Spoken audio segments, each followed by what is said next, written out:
বনগাঁয় বিজেপির তরফে CA camp তৈরি করা হয়েছে আর পাল্টা হুঁশিয়ারি দিচ্ছে তৃণমূল। হুঁশিয়ারি কি যে সিএ তে আবেদন করলে মিলবে না লক্ষ্মীর ভান্ডার, নাগরিকত্বের জন্য আবেদন করলেই বাংলাদেশি, কোন রকম সরকারি সুযোগ সুবিধে মিলবে না, এরকমই বনগাঁর তৃণমূল চেয়ারম্যান গোপাল শেঠ তিনি হুঁশিয়ারি দিয়েছেন।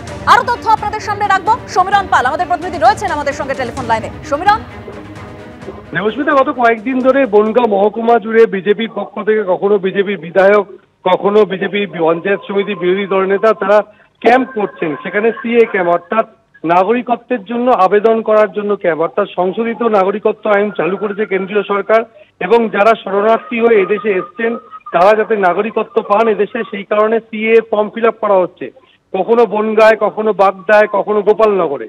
আর এটাকেই কটাক্ষ করেছেন বনগাঁ পুরসভার তৃণমূল পুরপ্রধান গোপাল শেঠ। তিনি জানিয়েছেন যে যারা আপনারা ক্যাম্পে যাচ্ছেন তারা নিজেদেরকে বাংলাদেশি বলে চিহ্নিত করে ফেলছেন এবং এর ফলে আপনাদেরকে সরকারি পরিষেবা, অর্থাৎ তিনি একেবারে হুঁশিয়ারি দিয়ে বলেছেন যে এতে আপনারা বাংলাদেশি চিহ্নিত হয়ে যাবেন। এর ফলে রাজ্য সরকারের যে সমস্ত পরিষেবা, খাদ্যসাথী থেকে শুরু করে লক্ষ্মীর ভান্ডার, সমস্ত পরিষেবা থেকে আপনারা বঞ্চিত হবেন, এমনই হুঁশিয়ারি দিয়েছেন তৃণমূল পুরপ্রধান গোপাল শেঠ।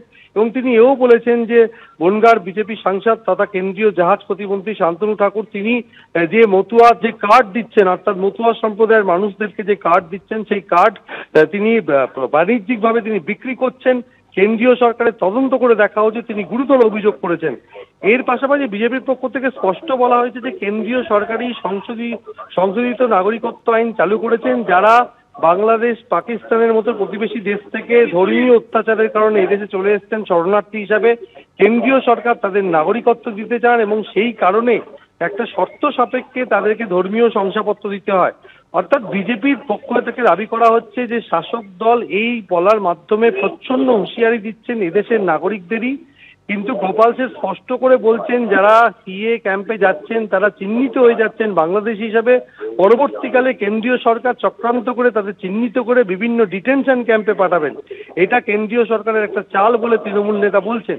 কিন্তু পাল্টা বিজেপির পক্ষ থেকে বলা হচ্ছে যে সংশোধিত নাগরিকত্ব আইন চালু হয়েছে, শরণার্থী যারা তাদের চিহ্নিত করা হয়েছে এবং তাদেরকেই নাগরিকত্ব দেওয়ার জন্য আবেদন নেওয়া হচ্ছে। শাসক দল এই ধরনের মানুষদেরকে ভুল পথে পরিচালিত করছে, বিভ্রান্ত করার চেষ্টা করছে। দেবস্মিতা, ধন্যবাদ সমীরণ।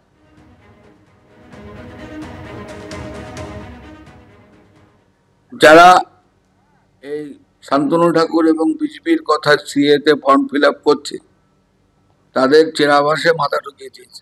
কারণ হচ্ছে যে তারা না পারবে ভোট দিতে, না পারবে কোনো সরকারি প্রকল্পের সাহায্য নিতে, সে লক্ষ্মীর ভাণ্ডারও পাবে না, স্বাস্থ্যসাথীও পাবে না, খাদ্যসাথীও পাবে না। বলছে আমি বাংলাদেশি।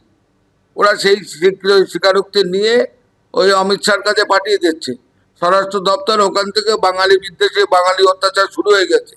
ওখান থেকে বলবে যে এই যে এরা স্বীকার করেছে আমরা বাংলাদেশি, অতএব আমাদেরকে কার্ড দাও, কার্ড না ওদের তাড়িয়ে দাও।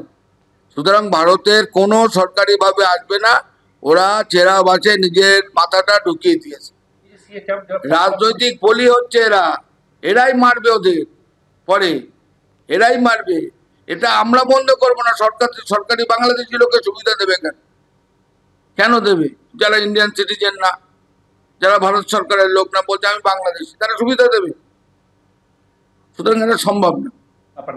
বনগাঁ পুরসভার চেয়ারপারসন গোপাল শেঠের বক্তব্য আপনারা শুনলেন। তিনি বলছেন যে সিএ তে আবেদন করলে লক্ষ্মীর ভান্ডার সহ যে সমস্ত সরকারি সুযোগ সুবিধা রয়েছে সেগুলো আর পাওয়া যাবে না, নাগরিকত্বের জন্য আবেদন করলেই বাংলাদেশি, কোনো সরকারি সুযোগ সুবিধে মিলবে না, হুঁশিয়ারি দিয়েছেন বনগাঁ তৃণমূলের চেয়ারপারসন গোপাল শেঠ।